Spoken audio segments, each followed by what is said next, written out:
Hello guys, मैं रोज़। तो आज मैं आपको बताने वाली हूँ एन.के. बोस के बारे में या फिर निर्मल कुमार बोस के बारे में। तो ये एक एंथ्रोपोलॉजिस्ट थे एंड एक फ्रीडम फाइटर थे। तो इनका जो जन्म हुआ था वो 22 जनवरी 1901 और इनका जो डेथ हुआ था वो 15 अक्टूबर 1972। तो सबसे पहले मैं कुछ बोलना चाहती हूँ कि ये जो स्लाइड्स देखते हो ये मैं और मेरी फ्रेंड जोएल, हम दोनों ने मिलकर अपने कॉलेज प्रेजेंटेशन में बनाया था। तो थैंक यू जोएल। सो उसको भी क्रेडिट जाता है फॉर मेकिंग दिस स्लाइड। तो लेट्स गेट स्टार्टेड। तो उनका जो जन्म हुआ था वो कोलकाता में हुआ था। तो ये ऑल्सो पार्टिसिपेट किए थे नेशनल मूवमेंट ऑफ इंडिया में।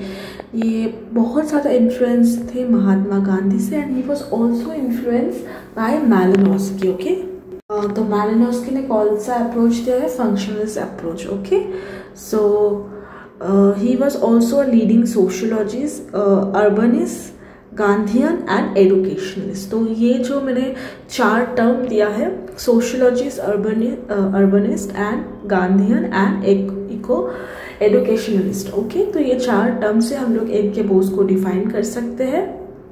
तो ये इम्प्रिजन भी हुए थे during the Indian freedom struggle time with Mahatma Gandhi during the salt satyagraha. Okay, so इनका जो इंटरेस्ट था बेसिकली कहाँ पे था? इंडियन सिविलाइजेशन एंड कल्चर में। ओके, इनका मानना था कि अगर आपको एक कंट्री जो कि इंडिया है उसको समझना है तो आपको उसके कल्चर को, उसके सिविलाइजेशन को, उसके पास हिस्ट्री को जानना बहुत ज़रूरी है।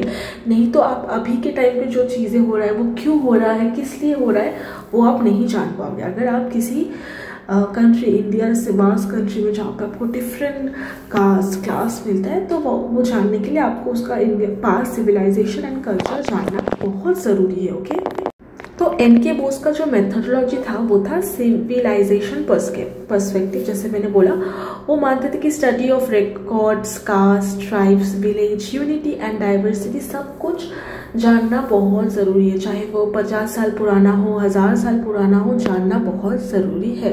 उन्होंने ट्विन अप्रोच पे अडॉप्ट किया था, that is Indology and ethnology to understand Indian society. उन्होंने जो बुक लिखा था the structure of Hindu society, यहाँ पे उन्होंने ये अप्रोच को यूज़ किया था। ओके, ये बुक में उन्होंने 3 पार्ट्स में डिवाइड किया था to understand the tribal society. Okay, so the 3 parts are ethnography, field work with the tribal community. तो ये जो एन.के. बोस है वो फील्ड वर्क पे बहुत ज़्यादा बिलीव रखते थे। वो एक आर्म चेयर नहीं थे, वो हमेशा फील्ड वर्क पे डिपेंडेंट थे। Indology, account of theory of practice of Hindu social life, common things and differences between Hindu and tribal community that he studied. जो हिंदूज में और ट्राइबल्स में क्या डिफरेंसेस है या फिर कॉमन थिंग्स है वो इन्होंने स्टडी किया था। सोशल हिस्ट्री, जैसे कि मैंने पहले ही बोला, वो बहुत ज़्यादा मानते थे कि एक्सप्लोरिंग द पास्ट की इकोनॉमिक स्फीयर ऑफ सोसाइटी, पहले के ज़माने में सोसाइटी कैसे चलता था, उसका इकोनॉमिक स्फीयर क्या था, फिर जो कॉन्टिन्यूस इंटरेक्शन होता था ट्राइबल एंड नॉन ट्राइबल, उससे ट्राइबल का क्या इफेक्ट पड़ा एंड नहीं पड़ा। तो the name of the book is the structure of Hindu society. Okay, तो नेक्स्ट है the history and trends of change during the middle age and the British rule, जैसे कि the economic agreement in Indian society. जो India में जो economic changes हो रहा था या फिर जो मुस्लिम रूल का कॉन्सिक्वेंसेस हुआ, तो एन.के. बोस ने ऑब्जर्व किया जो इकोनॉमिक लाइफस्टाइल ऑफ विलेज है वो flow uninterrupted along the same course in parts hierarchy writes the new economic forces that came into being after during the British rule. Okay, तो ये सब चीज़ें उन्होंने जो ऑब्जर्व किया, जो न्यू इकोनॉमिक सिस्टम आया ना, तो उसने जो ट्रेडिशनल जो कास्ट बेस हम लोग का ऑक्यूपेशन था उसको थोड़ा डिस्टर्ब कर दिया। जो कास्ट बेस हम लोग के इंडिया में डिविजन ऑफ लेबर था उसको थोड़ा डिस्टर्ब कर दिया। ओके, यहाँ पे उन्होंने एक एग्जाम्पल भी दिया था, the family history of Sinha Rajput who were taking advantages of their connection with East India Company to become traders, landowner, professionals, was the tide of changing that tore Varna system ascendier. This move from one occupation period to another with 2 or 3 generation was contracted to spite of the traditional economic organization and made possible of realizing new economic forces. तो ही also उन्होंने जो analysis of census data that association with the caste and traditional occupation begin to weakened. Okay, तो ये actually थोड़ा आप पढ़ लेना, ये इतना इंपॉर्टेंट तो है नहीं, बट अगर आप चाहो तो इसको एक बार रीडिंग दे सकते हो। तो नेक्स्ट पार्ट है वो थोड़ा इंपॉर्टेंट है, तो उनका एक कॉन्सेप्ट रहता है ट्राइबल एब्जॉर्प्शन। तो देखते हैं वो क्या है। जो ट्राइबल एब्जॉर्प्शन जो कॉन्सेप्ट है, it's basically a socio cultural approach जो इंटीग्रेट करता है ट्राइबल कम्युनिटीज को into the mainstream society, particularly in context of India. So तो ये जो एब्जॉर्प्शन थ्योरी है उनका, ये एक प्रोसेस है to understand tribal groups in India, जो जिन्होंने जो हिंदू प्रैक्टिसेस है या फिर जो बिलीफ्स है उसको अडॉप्ट किया। तो मैंने जैसे बोला, इनके बोस हमेशा क्या फील्ड वर्क या फिर ऑब्जर्वेशन पे फोकस करते थे। तो उन्होंने ये जो चीज़ें हैं ये ऑब्जर्व किया है ओके उनके फील्ड वर्क के टाइम पे। तो जो उन्होंने ऑब्जर्व किया that is tribal observation into Hindu society often is adoption of सांस्कृतिक नॉर्म एंड वैल्यूज। तो उन्होंने देखा है ट्राइबल लोग क्या करते हैं, सांस्कृतिक norms, values, ritual. This process refer to as सांस्कृतिक mean the tribal communities begin to implement higher caste Hindu practices. तो जैसे कि सांस्कृतिक कॉन्सेप्ट तो श्रीनिवास ने दिया है, बट उन्होंने देखा कि ट्राइबल जो लोग होते हैं वो क्या करते हैं, वो अपर कास्ट हिंदूज के जो सांस्कृतिक नॉर्म, वैल्यूज, रिचुअल उसको फॉलो करते हैं।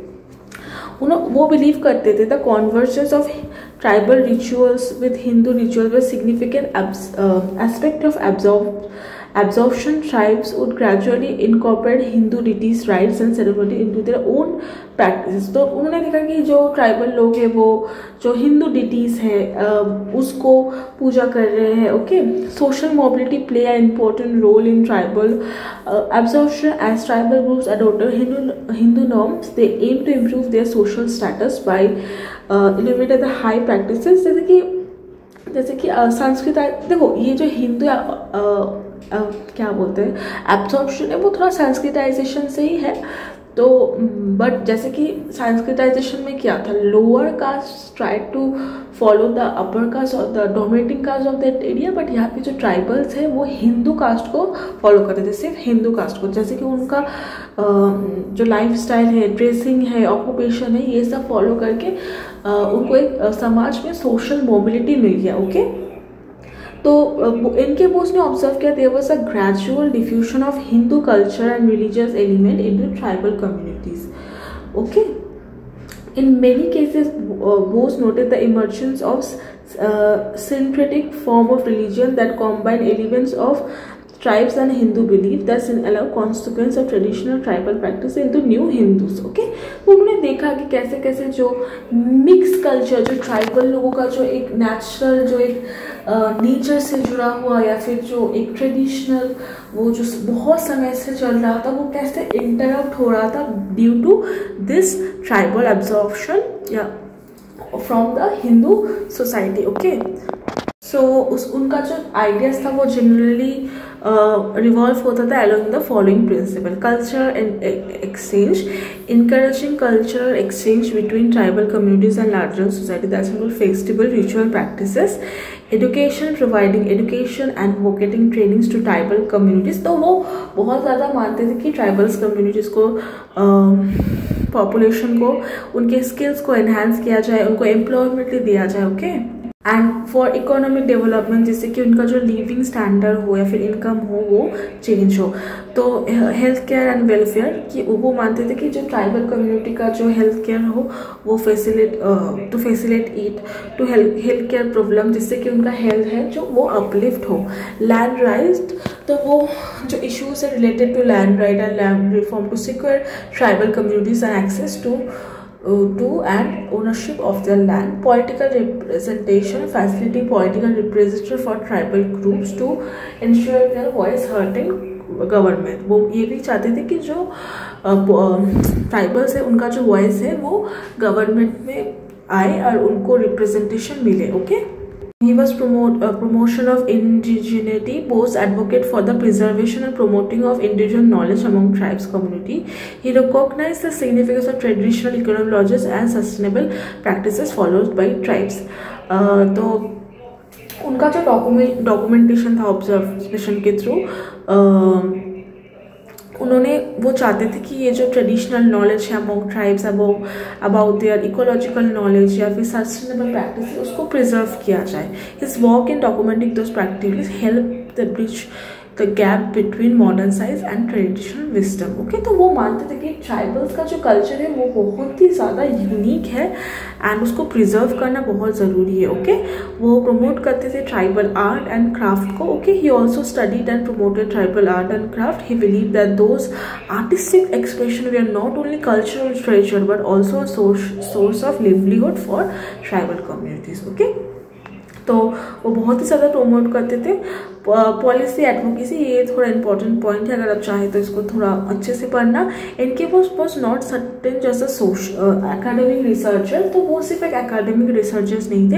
ही actively engage with policy makers and government agency to advocate the welfare and the right of tribal communities.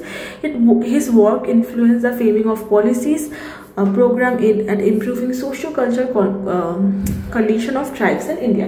तो उनका जो काम था वो सिर्फ एक एकेडमिक रिसर्चर का या फिर एक ऑब्जर्वर का नहीं था, वो पॉलिसी मेकिंग में बहुत हेल्प करते थे for the betterment of the tribal people. Okay, तो अगर मैं एक बात बोलूँ, जो एन.के. बोस है ना, वो एंड्रे बेटल है ना, वो बहुत ही ज़्यादा इन्फ्लुएंस थे एन.के. बोस के वर्क के थ्रू. ओके, नेक्स्ट वीडियो जो होगा वो एंड्रे बेटल पे होगा, तो इसलिए मैंने बता दिया. तो एंड्रे बेटल भी बहुत ज़्यादा इन्फ्लुएंस थे एन.के. बोस को. वो उसको एंड्रे बेटल एन.के. बोस को अपना मेंटर मानती थी. ओके, बहुत सारे इंस्टीट्यूशन हैं एंड रिसर्च सेंटर्स है जो कि एन.के. बोस के नाम के ऊपर है.